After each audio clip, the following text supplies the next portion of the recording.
sekalipun kita nggak percaya dengan polisi, tapi kita butuh polisi. Nggak mungkin negara tanpa polisi, nggak mungkin, saudara. Berbahaya sekali negara tanpa polisi. Tapi kalau oknum polisi yang bejat dibiarkan, ya lebih berbahaya. Mereka bisa berbuat jahat dengan seragam, mereka bisa berbuat jahat atas nama hukum.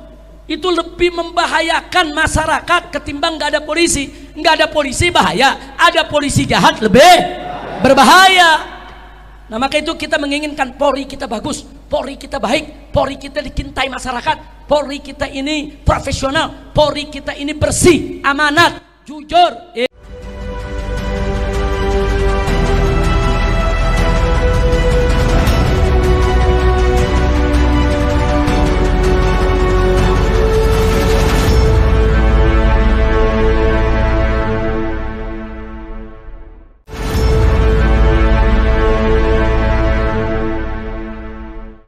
Assalamualaikum warahmatullahi wabarakatuh. Apa kabar? Kembali berjumpa dengan saya, Hirs bin Arif dari Forum News Network. Lama berdiam diri soal tragedi pembunuhan 6 orang anggota Front Pembela Islam di kilometer 50. Habib Rizik Syihab akhirnya buka-bukaan seputar peristiwa kelam yang terjadi pada tanggal 7 Desember 2020 itu. Jadi hampir 2 tahun berselang ya. Habib Rizik memaparkan soal itu di hadapan para jemaah pengajiannya. Saya mengajak Anda untuk menyimak penjelasan Habib Rizik Syihab yang sangat detail ini ya, dan ini ditayangkan di Islamic Brotherhood Channel. Saya sudah mendapat izin untuk menayangkan kembali. Mari kita ikuti penjelasan dari Habib Rizik Syihab. Sebuah berita sekaligus akan kita kaji bersama terkait dengan tragedi KM 50. Di mana putusan pengadilan, tanda kutip saya beri nama pengadilan dagelan, atas tragedi KM 50, tapi ada keputusan menarik di mana hakim memerintahkan agar mobil 6 syuhada dikembalikan kepada pemiliknya. Nah, kemudian para pengacara kita terus bekerja dan akhirnya kemarin malam berhasil mengambil kembali mobil 6 syuhada.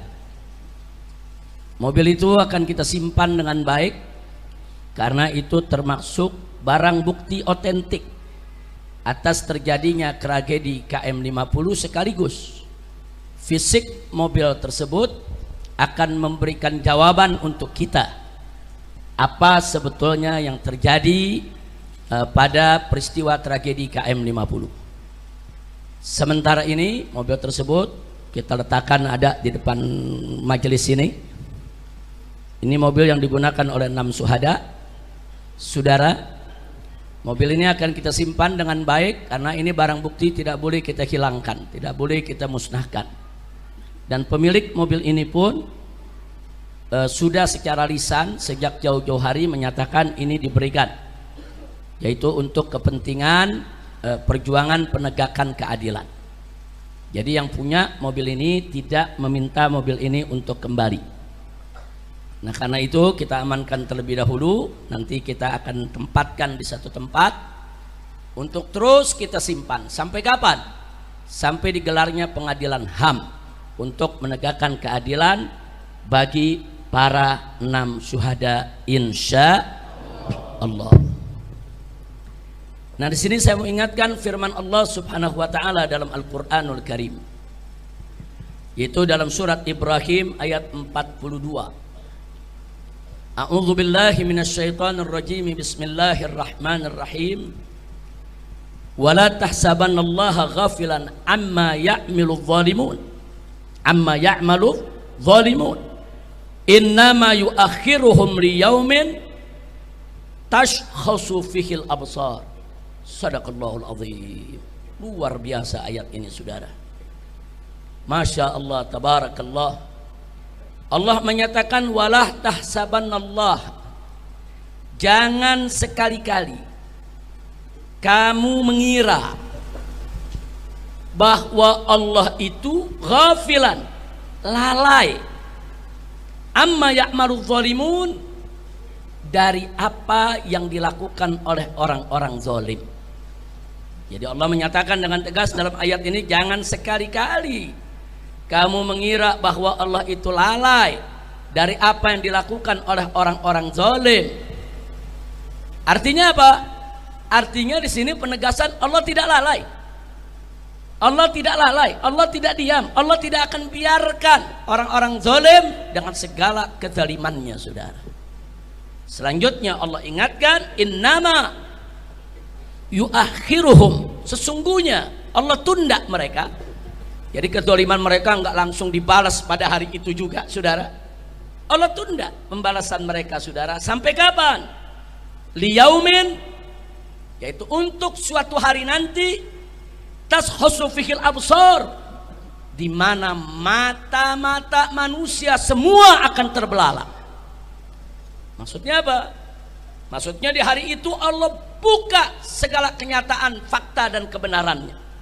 Sampai nanti orang semua terbelalak. Oh begitu zalimnya, oh begitu jahatnya, oh begitu bejatnya, oh begitu bobroknya, ditelanjangi oleh Allah Subhanahu wa ta'ala. Ya, banyak ahli tafsir menafsirkan ayat ini berkaitan dengan pengadilan akhirat, pengadilan Allah di hari akhir nanti, saudara. Tapi jangan lupa, saudara, bahwa pembalasan Allah sering terjadi di dunia sebelum di akhirat. Nah, karena itu, saudara, nggak usah kaget kalau ada satu peristiwa kezaliman di hari itu Allah belum buka, tapi di hari-hari berikutnya Allah buka satu persatu, ya. Ini belum di akhirat nih, baru di dunia Allah buka satu persatu, dan betul begitu dibuka kita terbelalak kaget. Oh begitu, oh ternyata zalim, oh ternyata bejat, oh ternyata bobrok, oh ternyata lebih jahat dari yang kita kira. Subhanallah, sadaqallahul azim. Maha benar Allah dengan segala firman-Nya. Nah, maka itu di sini saya mau sampaikan, ya ikhwan, mobil 6 syuhada yang hari ini ada di hadapan kita semua, yang hari ini ada di tempat kita ini fisiknya, saudara, insya Allah akan kita simpan dengan baik sampai keadilan ditegakkan. Karena saat pengadilan HAM digelar nanti, mobil 6 syuhada ini menjadi bukti penting yang tak terbantahkan, insya Allah.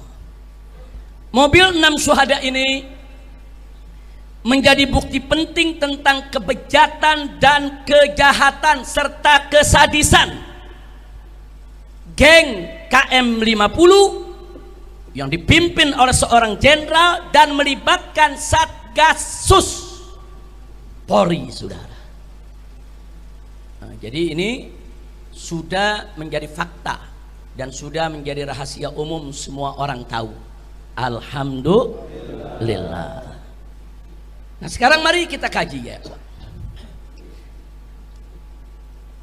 Apa urgensi daripada fisik mobil 6 syuhada ini secara hukum? Kita bicara secara hukum.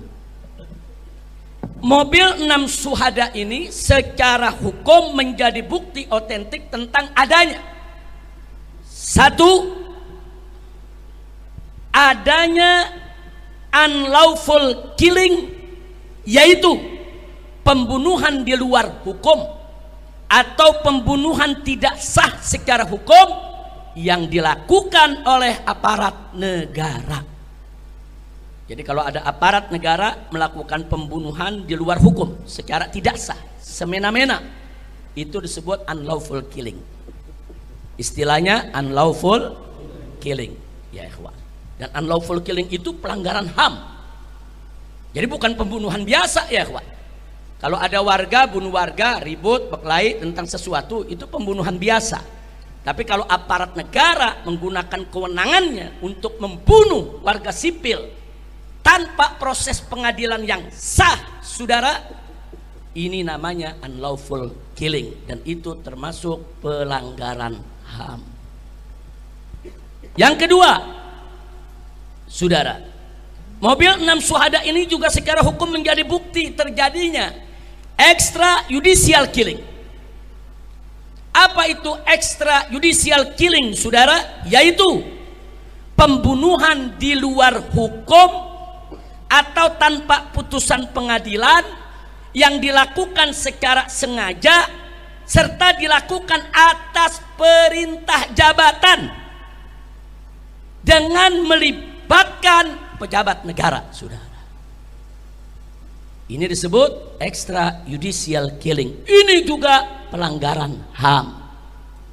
Dan dua-dua ini ada pada peristiwa tragedi KM50 dan fisik mobil 6 syuhada menjadi bukti otentik yang tidak terbantahkan. Yang ketiga, saudara, fisik mobil 6 syuhada ini juga menjadi bukti buat kita semua akan adanya obstruction of justice. Apa itu obstruction of justice? Obstruction of justice yaitu segala bentuk intervensi atau menghalangi sebuah proses hukum. Jadi kalau ada pejabat negara justru menggunakan wewenangnya untuk menghalang-halangi proses hukum, saudara. Untuk melakukan intervensi, saudara, untuk menutup kebenaran, merekayasa kejadian, itu namanya obstruction of justice, dan ini juga pelanggaran HAM. Seperti apa? Kalau dalam KM50 obstruction of justice, saudara, contohnya seperti pembongkaran lokasi TKP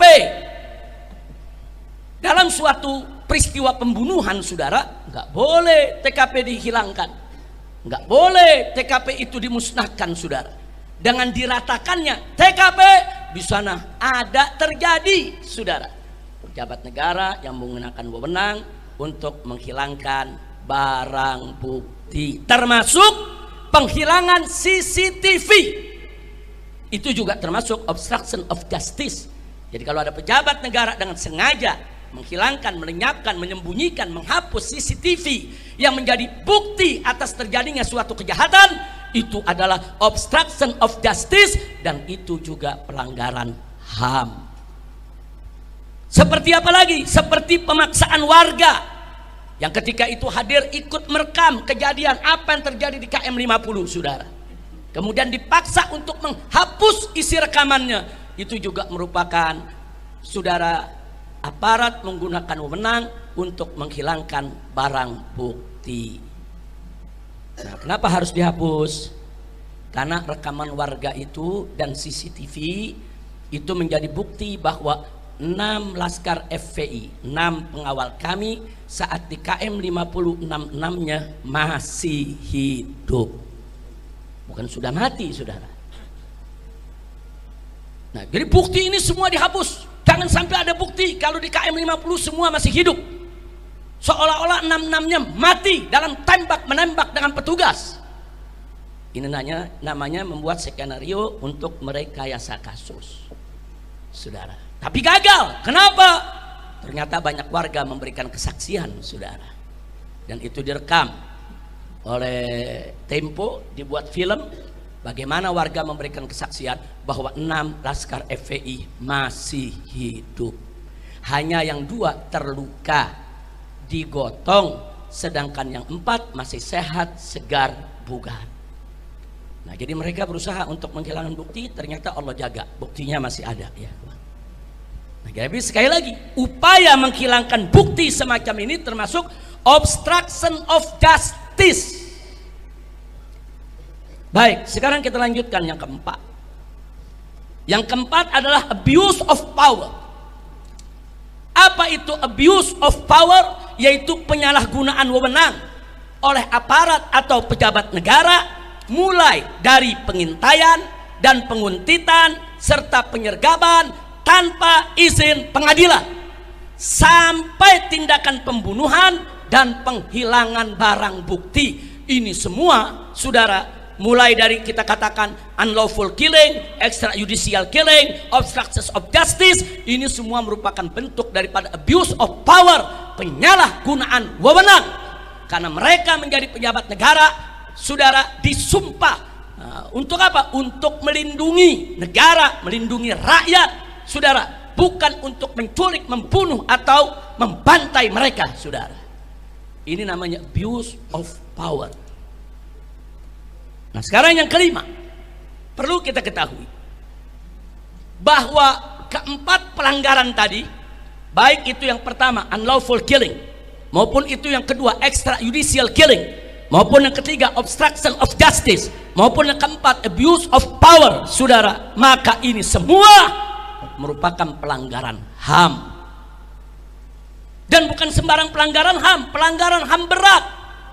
Kenapa berat? Karena tadi ada 4 norma yang dilanggar, yang telah menyebabkan 6 warga sipil tidak bersalah kehilangan nyawa, diperlakukan secara keji, biadab, melanggar hukum, sehingga mereka harus diseret ke pengadilan HAM seluruh geng KM50 yang terlibat di dalam pembantaian KM50. Nggak boleh dibawa ke pengadilan biasa, saudara. Makanya kami akan berjuang kepala jadi kaki, kaki jadi kepala. Peristiwa tersebut harus dibawa ke pengadilan HAM.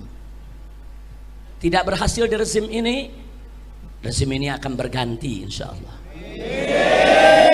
Mudah-mudahan kita dapat rezim yang baik, rezim yang akan menegakkan hukum, rezim yang akan memberikan keadilan kepada rakyat. Amin ya rabbal alamin. Tidak dapat kita keadilan di dalam negeri, jangan putus asa. Masih bisa kita angkat ke forum-forum luar negeri, saudara. Tidak juga bisa diangkat ke luar negeri, jangan putus asa. Sampai jumpa di pengadilan akhirat. Allah tidak lalai. Allah tidak lalai. Jadi jelas tadi Allah firmankan apa dalam Al-Qur'anul Karim? Tegas Allah nyatakan, wala tahsabannallaha ghafilan amma ya'malu zalimun. Jangan kamu kira Allah lalai dari apa-apa yang dilakukan oleh orang-orang zalim. Enggak, ya kawan, Allah enggak lalai. Allah enggak lalai. Tapi bagaimana cara Allah membuka mereka sungguh indah.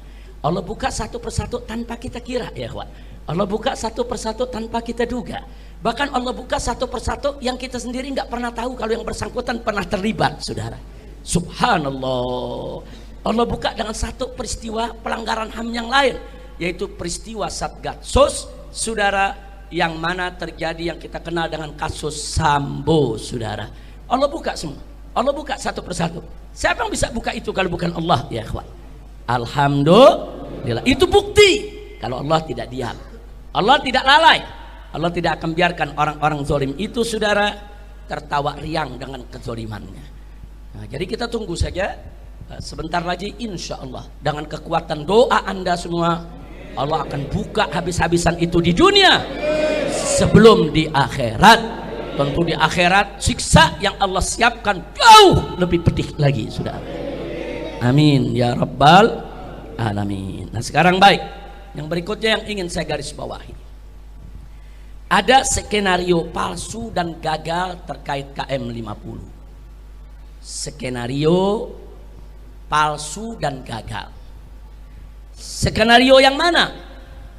Yang disampaikan dalam siaran pers KM50 di Polda Metro Jaya, saudara, yaitu pada siang hari kejadian di pagi hari, siang hari ada siaran pers, saudara. Di sana dikatakan bahwa semua mobil berisi 10 laskar FPI setelah pepet-pepetan di jalan turun dari mobil lalu serang petugas dengan aneka senjata tajam dan aneka senjata api, sehingga petugas terpaksa bela diri dengan menembak mati 6 laskar FPI, sedang yang 4 melarikan diri. Ini versi polisi, ini kata polisi. Nah, kapan bicara begitu? Ya di siaran pers, kan di YouTube tersebar, ya kawan. Silakan aja kita setel lagi, kita buka. Bukan fitnah, bukan hoax, bukan berita bohong, bukan. Silakan, ada semua, saudara. Jadi skenarionya, nah, jadi mobil FPI ini pepet-pepetan dengan mobil petugas, Kemudian berhenti, ada 10 orang turun pakai senjata menyerang petugas. Nah, karena petugas mau diserang, maka petugas kan boleh bela diri. Maka petugas langsung keluarkan senjata, menembak mati 6 laskar, dan yang 4 melarikan diri. Kata polisi. Kira-kira jelas ya? Nah, ternyata siaran pers tersebut, saudara, bohong. Sebar hoax, sebar fitnah. Kenapa? Satu, sebab bahwa mobil 6 syuhada yang ada depan kita saat ini, saudara, berisi hanya 6 orang laskar, bukan 10 orang laskar. Jadi hanya berisi supir dengan 1 orang di sampingnya, duduk 2 laskar di tengah, dan duduk 2 laskar lagi di belakang. Jadi dari sini saja sudah kelihatan bohongnya. Nah, dari mana kami tahu isi daripada mobil tersebut? Karena sebelum kami berangkat, Panglima Laskar memeriksa semua mobil. Di mobil pertama siapa isinya, di mobil kedua siapa isinya, di mobil ketiga siapa isinya. Bahkan bukan hanya memeriksa penumpang, memeriksa posisi. Siapa supirnya, di samping supir siapa, siapa yang duduk di tengah 2 orang, dan siapa yang duduk 2 orang di belakang. Nah, jadi artinya apa? Artinya sebelum kami berangkat, kami sudah punya peta, kami sudah punya data. Nah, itu mobil siapa saja yang ngisi dan seterusnya. Jadi tidak ada yang diisi sampai 10 orang. Bohong. Nah, baik, yang kedua, bahwa 6 syuhada tidak bawa senjata tajam, apalagi senjata api. Adapun aneka senjata tajam dan senjata api yang dipamerkan saat siaran pers KM50 di Polda Metro Jaya hanya berdasarkan kesaksian tunggal sepihak dari polisi. Itu pun tanpa uji balistik senjata api, saudara. Senjata api itu mestinya kalau manusia tuh ada forensiknya, saudara. Senjata api juga ada namanya uji balistik. Apalagi kalau senjata api itu asli, terdaftar, nanti ketemu siapa pemiliknya. Nah, jadi tanpa dilakukan, tahu-tahu sudah disebut ini semua punya Laskar FPI. Siapa saksinya?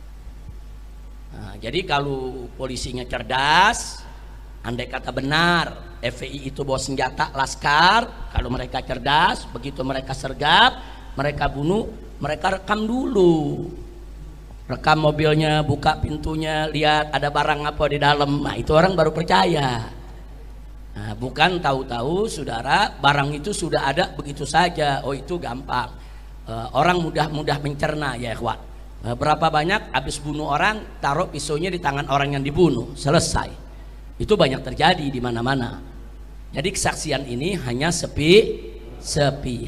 Ditambah lagi apa, saudara, yang perlu kita ketahui? Ditambah lagi yang perlu kita ketahui, saudara, antara pistol yang ditampilkan dalam siaran pers dengan peluru beda. Ini kan lucu, saudara. Pistolnya revolver yang berisi 6 peluru itu, ya ikhwan, pelurunya orang tahu. Tapi peluru yang ditampilkan itu peluru senapan sergap semua. Apa memang FPI punya ilmu? Pistol revolver pakai apa aja bisa? Atau Laskar FPI punya ilmu, mungkin pistol mana saja pakai batu pun bisa?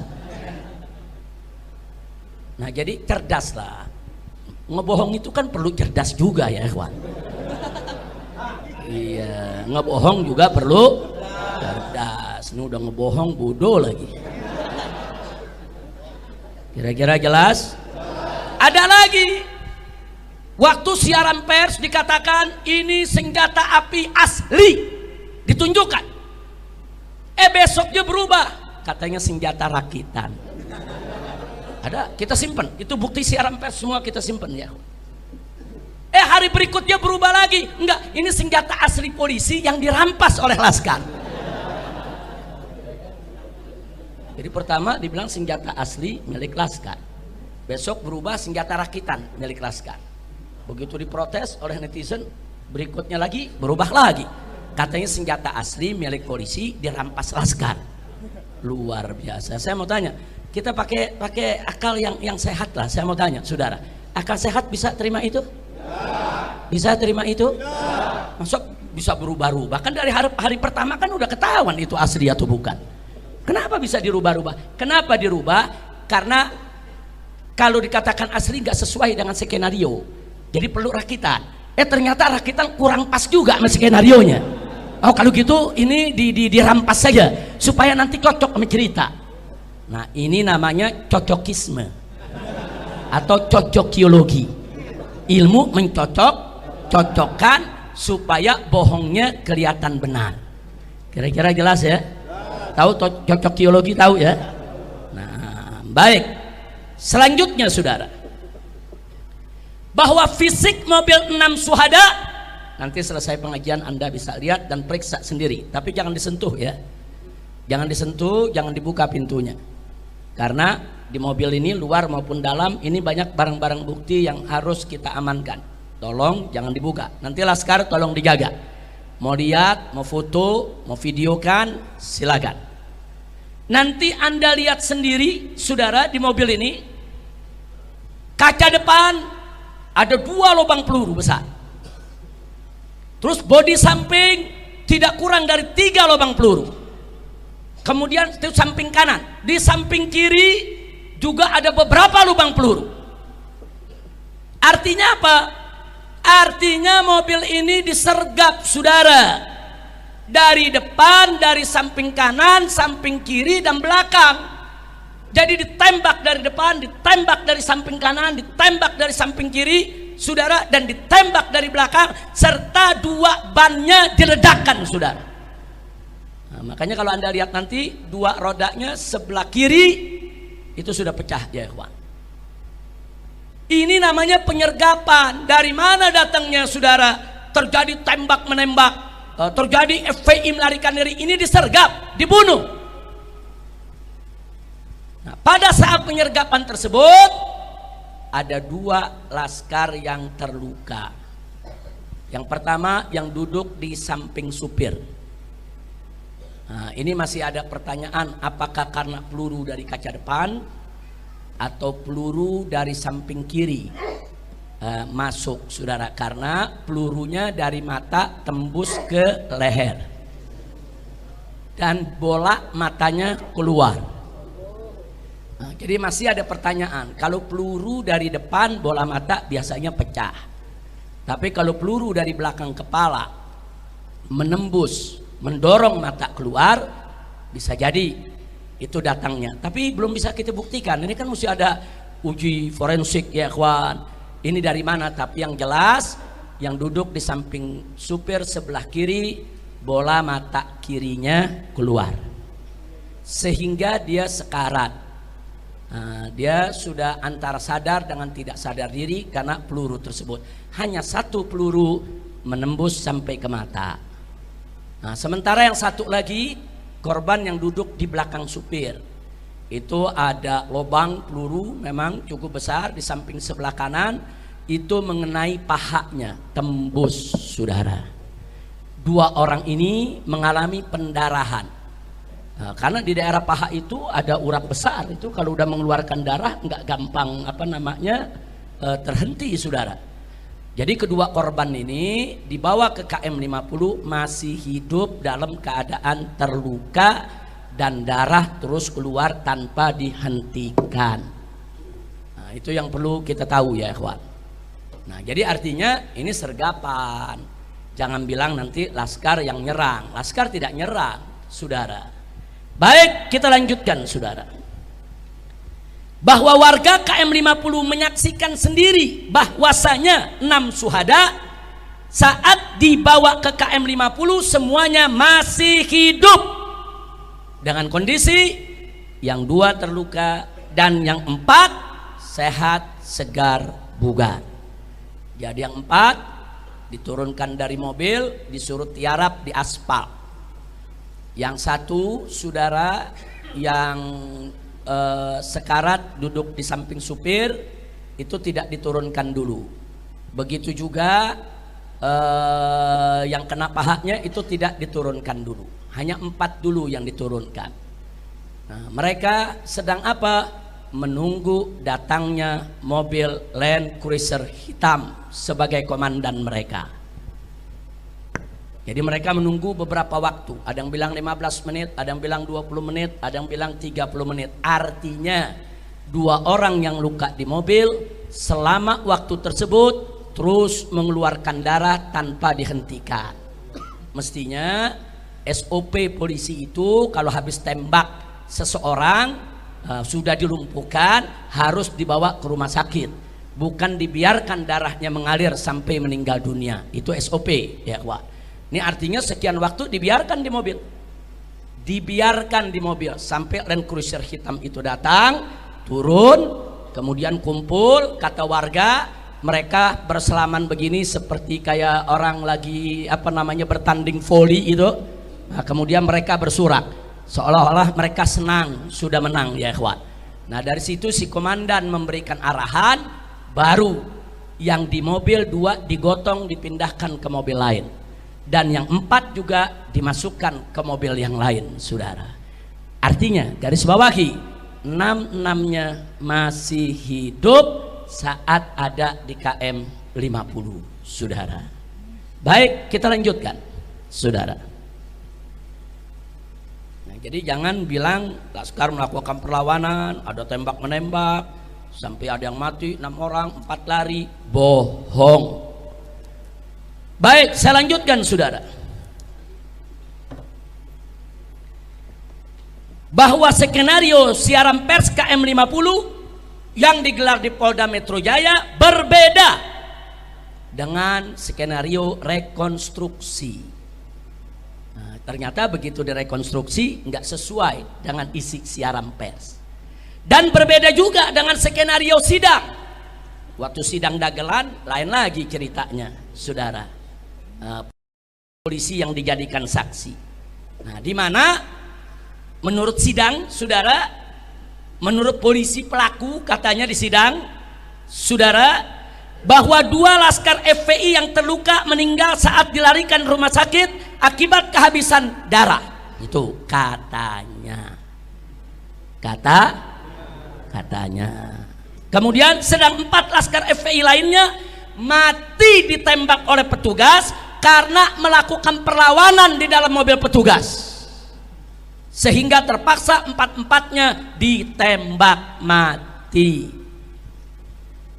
Nah, ini menarik, ini skenario nih. Dari skenario saudara yang disampaikan tadi dalam siaran pers sampai skenario terakhir. Nah, mari kita kaji masing-masing skenario. Yang pertama saya sebut skenario aneh. Nah, anehnya di mana? Mari kita lihat, saudara. 2 laskar terluka, yang satu tertembak di mata, sedang yang satunya lagi tertembak di paha. Ini yang 2 nih, yang meninggal dunia, yang katanya kehabisan darah, saudara. Tapi anehnya saat kita memeriksa jenazahnya, kan jenazahnya dibawa ke Petamburan, kan jenazahnya dimandikan di sini, saudara. Ternyata 2 yang luka tadi, yang matanya keluar dengan yang pahanya tertembak mengeluarkan banyak darah, ternyata juga mengalami luka tembak yang sama. 2 tembakan lagi, 1 tembakan dekat jantung dan 1 tembakan di paru-paru, saudara. Dari mana ini peluru? Katanya mati kehabisan darah. Kalau betul dia luka kemudian dibawa ke rumah sakit mati kehabisan darah, nggak ada lagi dong peluru di jantung, nggak ada lagi dong peluru di paru-paru. Ini peluru di jantung dan di paru-paru dari mana datangnya? Datangnya setelah KM 50. Berarti ada apa? Berarti dia masih hidup, dihabisi. Kira-kira jelas gak? Kalau nggak ada luka lagi, mungkin benar kehabisan darah. Kalau tidak ada luka yang lain, bisa jadi dia kehabisan darah, dia meninggal. Tapi meninggal kehabisan darah pun bukan berarti polisi benar, enggak dong. SOP-nya masa orang lagi luka berdarah dibiarkan. Andai kata pun kehabisan darah tetap salah. Nah ini ternyata bukan karena kehabisan darah. Seluruh syuhada yang 6 semuanya punya luka tembak di jantung dan punya luka tembak di paru ya kawan. Semuanya 6-6-nya. Dan luka itu hampir mirip, berdekatan. Semuanya tuh dekat jantung ya kawan. Semua. Dan semuanya ada di paru ya kawan. Berdekatan. Kok bisa sama? Nah, jadi sekali lagi di sini jadi aneh kalau dibilang 2 laskar itu mati karena kehabisan darah. Enggak sekalian bilang 2 laskar itu mati karena kehilangan nyawa. Kan ngebohongnya lebih enak. Ngebohong tapi benar gitu. Ngebohong tapi benar ya. 2 laskar itu kami umumkan meninggal karena nyawanya dicabut oleh malaikat. Sekalian aja bikin laporan begitu. Kan kita mencari penyebab kenapa meninggal dunia. Oh karena darahnya keluar. Betul. Kenapa darahnya keluar? Karena ada luka tembak. Betul. Kalau biasanya kalau tahanan atau tangkapan ditembak keluar darah langsung dibiarkan atau dibawa ke rumah sakit? Bawa ke rumah sakit dong. Kenapa dibiarkan sampai meninggal kehabisan darah? Itu satu. Kedua, kalau memang benar kehabisan darah, kenapa ada tambahan luka di jantung dan di paru? Dari mana itu tembakan datangnya? Nah, kira-kira jelas tidak? Jelas ya? Baik. Kemudian yang kedua, saudara, 2 laskar terluka tidak langsung dibawa ke rumah sakit, tapi dibawa dulu ke KM 50. Beberapa waktu menunggu kedatangan mobil Land Cruiser hitam yang berisi komandan yang akan beri arahan 6 laskar tersebut harus diapakan. Jadi ada arahan, ada perintah, ada petunjuk. Makanya tadi kita katakan, saudara, di sana ada unlawful killing, ada extrajudicial killing, saudara, di sana ada obstruction of justice, dan di sana ada abuse of power. Nah, jadi ada yang ditunggu komandan beri arahan. Nah, ini kan berarti atas nama jabatan, saudara. Makanya tadi kita katakan ini pelanggaran HAM berat. Baik, yang ketiga, saudara, pembunuhan 2 laskar ini oleh Komnas HAM diabaikan. Sangat kita sesalkan, diabaikan soal 2 laskar yang meninggal dunia ini oleh Komnas HAM. Bahkan oleh polisi, kedua korban tersebut dijadikan sebagai tersangka penyerangan petugas.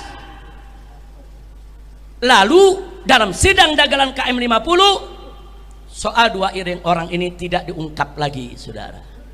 Makanya sidang dagelan KM 50 hanya mengadili soal pembunuhan terhadap 4 laskar. Nah, kenapa yang 2 tidak diungkap?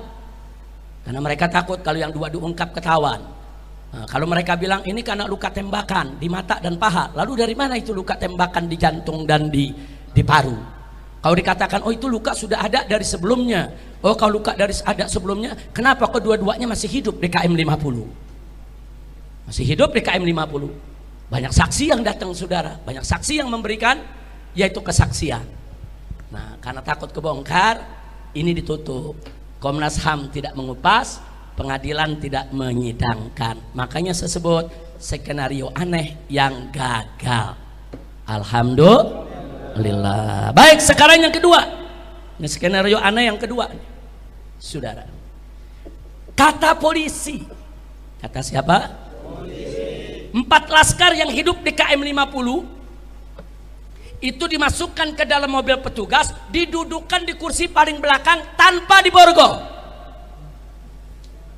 Di tengah jalan 4 laskar ini menyerang petugas yang ada di depannya, ya, yang mengawal, yang menjaga, sehingga polisi yang ada duduk di depan itu panik, terpaksa bela diri, 4-empatnya ditembak mati.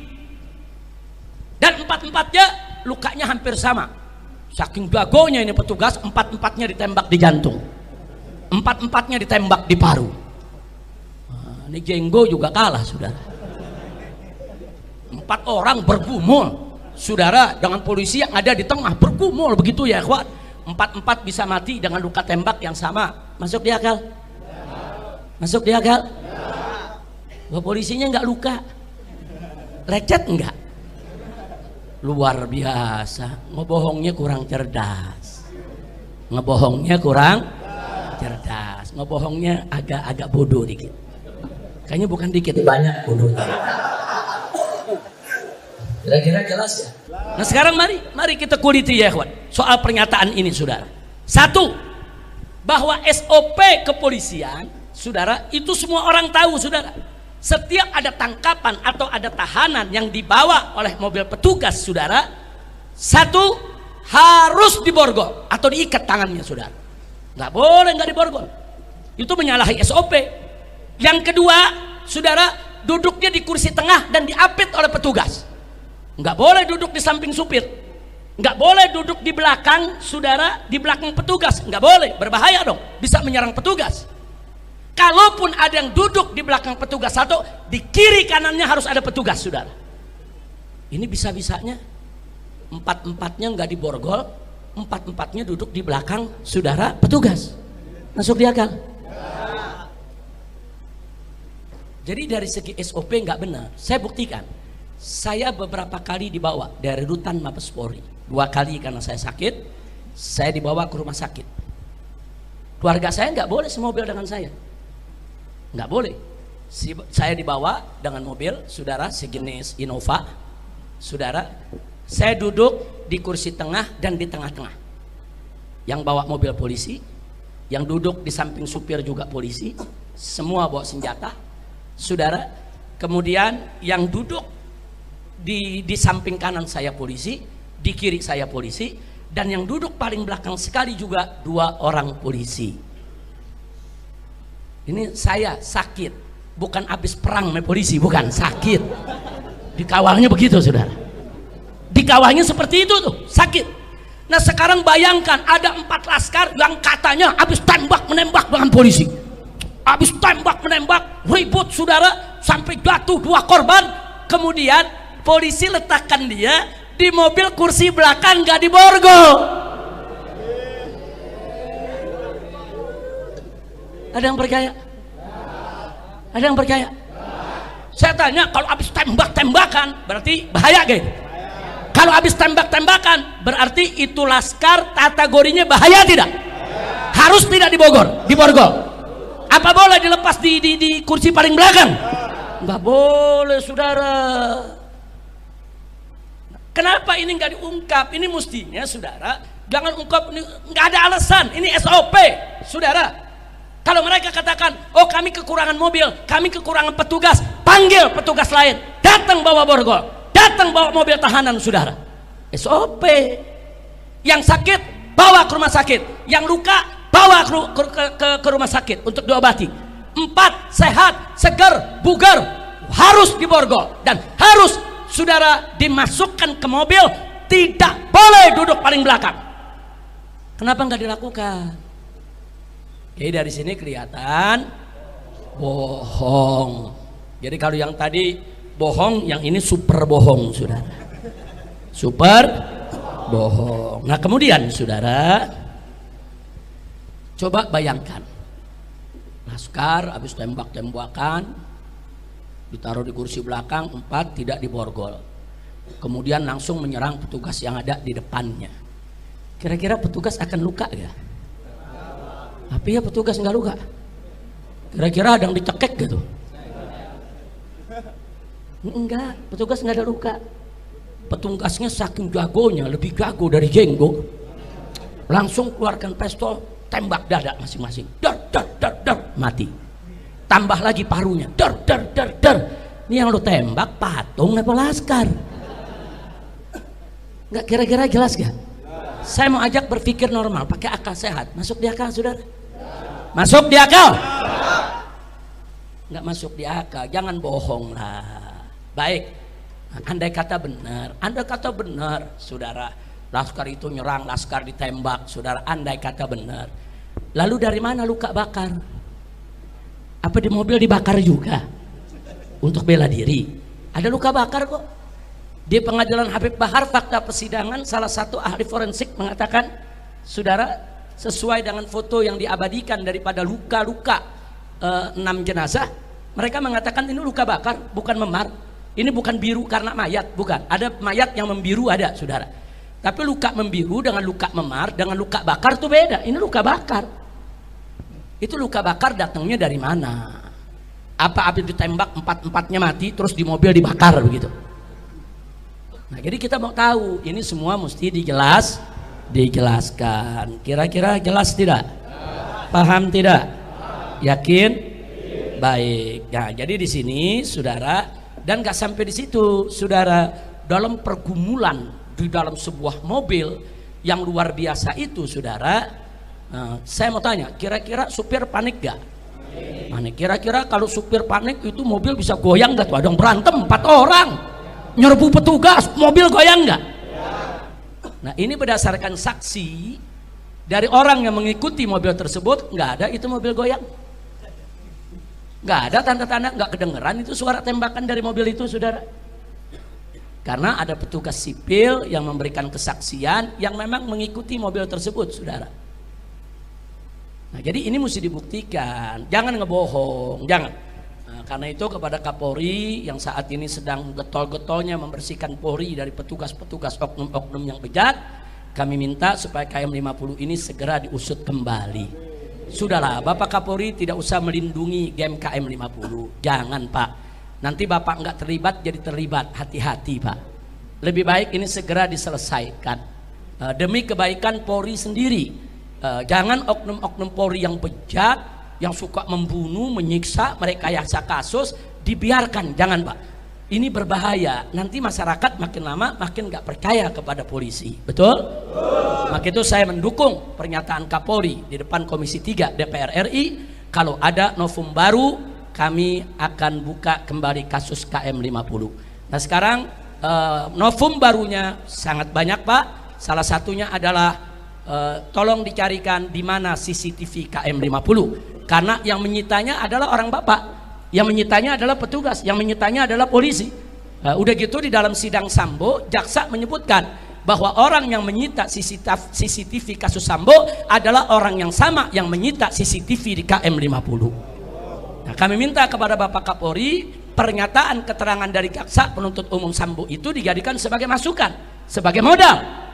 Digali terus, periksa itu semua geng KM 50, cari itu CCTV-nya ada di mana, karena CC tersebut akan mengungkap bahwa Laskar masih hidup di KM 50, akan mengungkap bahwa mobil polisi yang hadir di KM 50 tidak ada satupun yang rusak ataupun tergores, nggak ada.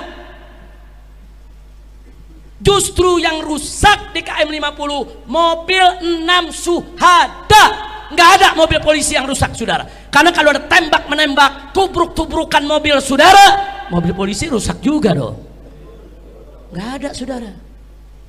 CCTV itu kunci, tolong dicari Pak, tolong dicari, selidiki Pak, CCTV itu di mana, agar kami ini tidak suudzon kepada semua polisi. Karena masih banyak polisi yang baik Pak, masih banyak jenderal yang baik Pak. Jangan sampai kami curiga kepada semua polisi.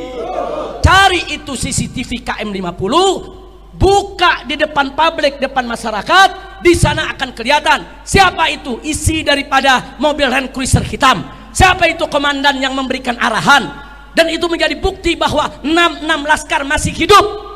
Dan CCTV itu nggak sampai di situ, saat Laskar keluar dari pintu tol Kerawang Timur itu terekam CCTV.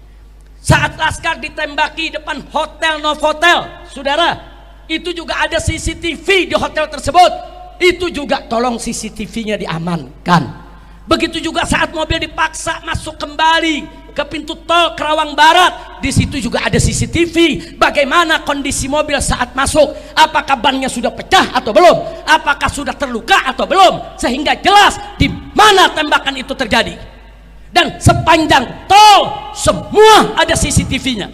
Dan di CCTV itu terlihat siapa saja petugas saudara yang hadir di KM 50. CCTV itu nggak boleh dihilangkan. Maka itu kita minta tolong Pak Sigit, tolong Pak Kapolri, dengan hati yang tulus, dengan kecintaan kami sebagai rakyat kepada institusi kepolisian. Karena nggak mungkin kita hidup tanpa polisi, nggak mungkin saudara. Berbahaya sekali Indonesia hidup tanpa polisi, tapi hidup dengan polisi bejat lebih berbahaya saudara. Maka itu kita minta kepada Bapak Kapolri, kami dukung Bapak. Kami dukung kepolisian. Yuk kita bersihkan Polri dari seluruh oknum-oknum yang bejat, dari seluruh oknum-oknum yang zalim. Nah, kami tidak mau menuduh, Pak. Baik, kita nggak usah nuduh, Pak. Ayo kita keluarkan aja CCTV-nya. Nanti kan ketahuan, Pak, siapa yang terlibat di situ. Siapa itu yang ada di Land Cruiser hitam? Berapa sih Land Cruiser hitam itu nomor seri polisinya? Ada kok di CCTV, Pak. Ada. Semua mobil kelihatan, Pak. Apa betul ada mobil petugas yang diserang sama laskar, katanya dihancurkan dengan pedang, saudara? Kemudian dia punya bodinya disabet-sabet dengan parang. Apa betul? Nanti di CCTV kelihatan, Pak. Mobil yang mana itu yang disabet oleh laskar? Kenapa CCTV tersebut harus disembunyikan? Nah, jadi kalau kita mau bicara novum baru, itulah adalah novum baru. Dan saudara, sekali lagi pernyataan jaksa bahwa saudara, tim yang urus CCTV Sambo adalah tim yang sama yang mengurus CCTV KM50. Saya tidak bikin hoax, saya tidak bikin bohong, saya menyampaikan apa yang disampaikan oleh jaksa dalam forum resmi persidangan Sambo, dalam dakwaan resmi yang disampaikan di depan pengadilan negeri, saudara. Nah, kira-kira jelas tidak? Paham semua? Nah, baik, akhirnya setelah kita uraikan itu semua, saudara, jadi tadi sekali lagi ulangi. Jadi saya katakan kenapa itu super bohong soal 4 laskar itu bergumul di dalam mobil. Satu, bahwa itu tidak sesuai dengan SOP polisi, nggak sesuai. Jadi kalau ikuti SOP, mestinya diborgol, ditaruhnya di tengah, diapit oleh polisi. Saya ngalami kok. Saya berapa kali, saudara, dibawa dengan mobil tahanan, mobil polisi. Waktu saya dipindah dari Polda Metro Jaya ke Rutan Mabes Polri. Nah, saya dibawa, saudara, oleh Brimob, oleh Densus, saudara. Saya harus duduk di tengah. Kanan kiri saya lengkap dengan senjata. Di depan saya lengkap dengan senjata. Di belakang saya lengkap dengan senjata, saudara. Ini saya yang dikeluarkan yang tidak ada kejadian tembak-menembak. Apalagi laskar yang katanya ada tembak menembak, berarti tahanan berbahaya dong. Kalau tahanan berbahaya ya borgol dong. Nah, bukan hanya diborgol, letakkan di tengah, diapit dong. Kalau nanti dia membunuh orang bagaimana? Kalau di tengah jalan lari bagaimana? Nah, jadi saya bandingkan dengan diri saya sendiri. Saya sendiri juga diperlakukan diapit kok. Enggak boleh. Saya waktu dibawa dari Rutan Salemba ke ke Lapas Cipinang, dikawal begitu, saudara. Waktu saya dibawa ke rumah sakit dikawal, waktu saya mau dilepas dibawa dulu ke Bapas dikawal seperti itu kok. Itu SOP-nya.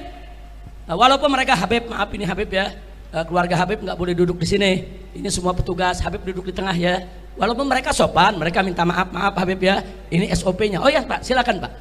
Silakan. Kalau saya mau diborgol, saya mau duduk di tengah nggak apa-apa. Silakan Anda jalankan SOP Anda. Waktu saya dipindah dari Rutan Polda Metro berangkat ke Rutan Mabes Polri, tangan saya diikat kok.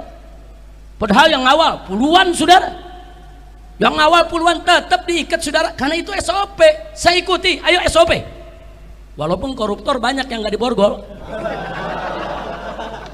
Ya tapi SOP saya ikutin, koruptor nggak mengikutin, saya nggak mengikutin koruptor. Kira-kira jelas gak? Jadi ini yang perlu diselesaikan. Nah, kemudian yang berikutnya, yang kedua, bahwa 4 laskar FPI yang dibunuh punya luka tembak yang hampir sama, yaitu dekat jantung dan paru. Mana mungkin jika terjadi pergumulan antara 4 laskar FPI dengan petugas dalam mobil petugas, lalu luka tembak ke-4 laskar tersebut kok bisa hampir sama? Hampir sama, ada luka tembak di dekat jantung sama di paru, semua 6 jenazah sama, saudara. Nah, kemudian yang ketiga, bahwa di sebagian tubuh 6 laskar FPI ada luka memar dan luka bakar. Apa luka itu juga dilakukan terpaksa oleh petugas untuk bela diri di dalam mobil? Apa betul? Luka-luka itu menunjukkan ada penyiksaan. Luka tadi merupakan indikasi ada penyiksaan, saudara. Nah, kita mau tahu, saudara, ya mereka ini disiksanya kapan? Sebelum melawan, saat melawan, atau disiksanya setelah jadi mayat? Nah, mesti dijelasin dong. Nah, jadi jangan ada kebohongan. Mudah-mudahan kita doakan agar Kapolri kita tidak melindungi oknum bejat di Polri. Kita doakan agar Mabes Polri tidak lagi memberikan perlindungan kepada geng KM50. Kita minta supaya KM50 diungkit kembali, diusut kembali, Dan kita minta kepada Bapak Kapolri untuk membentuk tim khusus mencari CCTV KM 50 karena itu merupakan kotak Pandora, saudara. Begitu itu dibuka, semua jelas. Apa betul Laskar melawan? Apa betul Laskar bawa senjata? Apa betul Laskar menyerang mobil aparat? Atau sebaliknya, semua akan terungkap begitu CCTV tersebut dibuka. Dan Komnas HAM sendiri dalam laporannya menyatakan bahwa CCTV KM 50 disita oleh polisi dan tidak diberikan ke Komnas HAM, saudara. Nah, sementara jaksa di pengadilan Sambo juga mengatakan tim yang menyita daripada CCTV KM 50 sama dengan tim yang menyita CCTV kasus Sambo. Artinya apa? Benang merahnya jelas, petunjuknya jelas, indikasinya jelas. Ya tinggal Bapak Kapolri membentuk tim untuk mengusut sampai tuntas melalui CCTV tersebut. Insya Allah kalau ini dilakukan oleh kepolisian, kepercayaan masyarakat terhadap polisi akan bangkit kembali. Betul? Betul? Saya mau tanya, kalau polisinya baik, menegakkan hukum, bertanggung jawab, dukung tidak? Dukung tidak? Dukung Polri tidak? Takbir. Tapi kalau Polrinya melindungi oknum-oknum bejat yang terlibat narkoba, yang terlibat judi, yang terlibat pembunuhan, penyiksaan, saya mau tanya, suka atau tidak? Suka atau tidak? Senang atau benci? Percaya atau tidak dengan Polri? Takbir. Nah, ini yang saya mau sampaikan pada pertemuan kita hari ini, saudara. Saya mohon maaf kalau waktunya cukup banyak saya ambil pada kesempatan ini. Akhirnya sebagai penutup, saya ingatkan lagi, Allah tidak lalai. Allah tidak lalai. Satu persatu personil aparat kepolisian yang terlibat KM 50 terungkap lewat kasus Sambo. Ternyata banyak anggota Satgas Sambo terlibat dalam tragedi KM 50. Nah, di antaranya yang terlibat, yang kemarin baru dipecat dari kepolisian, yaitu yang bernama Hendra, saudara. Irjen Hendra, ya dia sudah naik jadi Irjen. Hendra, saudara, dia ikut siaran pers KM 50 di Polda Metro Jaya. Nah, ternyata saudara dia terlibat dalam kasus Sambo dan dia terlibat juga, saudara, yaitu pada saat siaran pers KM 50. Nah, saat ini sudah dipecat dari kepolisian. Alhamdulillah. Mudah-mudahan kasusnya tetap berjalan di persidangan agar mendapatkan hukum yang setimpal. Amin. Amin ya rabbal alamin. Nah, karena itu harapan kita semua, semoga KM 50 segera dibuka kembali melalui novum baru agar CCTV KM 50 ditemukan. Selama CCTV KM 50 tidak dibuka kepada publik, selama itu pula masyarakat tidak akan pernah percaya kepada institusi kepolisian. Betul? Betul? Betul? Dan ingat, kasus ini tidak selesai sampai di sini. Jangan lupa, rezim itu bisa berganti. Hari ini berkuasa, besok bisa lemah. Pada saat rezim ini berganti dengan pemimpin yang baik, yang jujur, yang amanat, yang mau menegakkan hukum, maka semua akan lebih, yaitu akan lebih banyak lagi yang bisa dibuktikan akan kebobrokan kebejatan para pelaku. Nah, sebelum saat itu datang, lebih baik saat ini kita selesaikan secara bersama-sama. Nah, jadi mana yang betul-betul kesalahannya berat, hukum yang berat. Mana kesalahan-kesalahan yang kecil, hukum sesuai dengan kesalahannya. Kita selesaikan secara baik-baik, tanpa saling serang, tanpa saling hujat, tanpa saling menjelekkan. Sekali lagi saya katakan di sini ya ikhwan, kita sekalipun kita nggak percaya dengan polisi, tapi kita butuh polisi. Nggak mungkin negara tanpa polisi, nggak mungkin, saudara. Berbahaya sekali negara tanpa polisi. Tapi kalau oknum polisi yang bejat dibiarkan, ya lebih berbahaya. Mereka bisa berbuat jahat dengan seragam. Mereka bisa berbuat jahat atas nama hukum. Itu lebih membahayakan masyarakat ketimbang nggak ada polisi. Nggak ada polisi bahaya, ada polisi jahat lebih berbahaya. Nah, maka itu kita menginginkan Polri kita bagus, Polri kita baik, Polri kita dicintai masyarakat, Polri kita ini profesional, Polri kita ini bersih, amanat, jujur. Ngeri ya kalau kita menyimak penjelasan dari Habib Rizik Syihab. Tapi saya harus bikin disclaimer nih, bagaimanapun juga ini media itu harus yang disebut cover both side gitu ya, bahwa itu penjelasan versi dari Habib Rizik Syihab. kita masih perlu juga mendengar versi dari polisi seperti apa, Komnas HAM seperti apa, dan pihak-pihak terkait lainnya yang tadi disebut oleh Habib Rizik Syihab. Tapi saya kira agar proses ini fair, ya memang kasus ini perlu dibuka kembali. Masih banyak hal yang mengganjal gitu ya, walaupun ada dua orang tersangka misalnya dari kepolisian yang sudah bukan tersangka, sudah terdakwa, sudah divonis bebas, tapi orang anggap bahwa ini proses pengadilannya tidak fair. Nah ini kan kalau muncul perasaan semacam ini berbahaya karena seperti dikatakan oleh Habib Rizik Syihab tadi, ini mumpung mereka para pelaku-pelakunya yang itu masih hidup, jadi lebih baik diselesaikan sekarang. Nah, kan Kapolri sendiri itu ketika di depan Komisi 3 DPR RI pada waktu itu berjanji akan membuka kembali kasus KM 50 bila ada novum alias bukti baru. Saya pikir ini tadi yang dipaparkan oleh Habib Rizik Syihab itu cukuplah untuk menjadi novum sehingga kasus ini dibuka. Dengan begitu tidak lagi muncul dugaan, prasangka, apalagi fitnah gitu ya. Dan lebih penting lagi menurut saya ini terutama untuk para keluarga ya, termasuk juga mereka yang wafat di KM 50 itu dan keluarga yang ditinggalkan itu sampai sekarang kan mereka merasa tidak mendapat keadilan.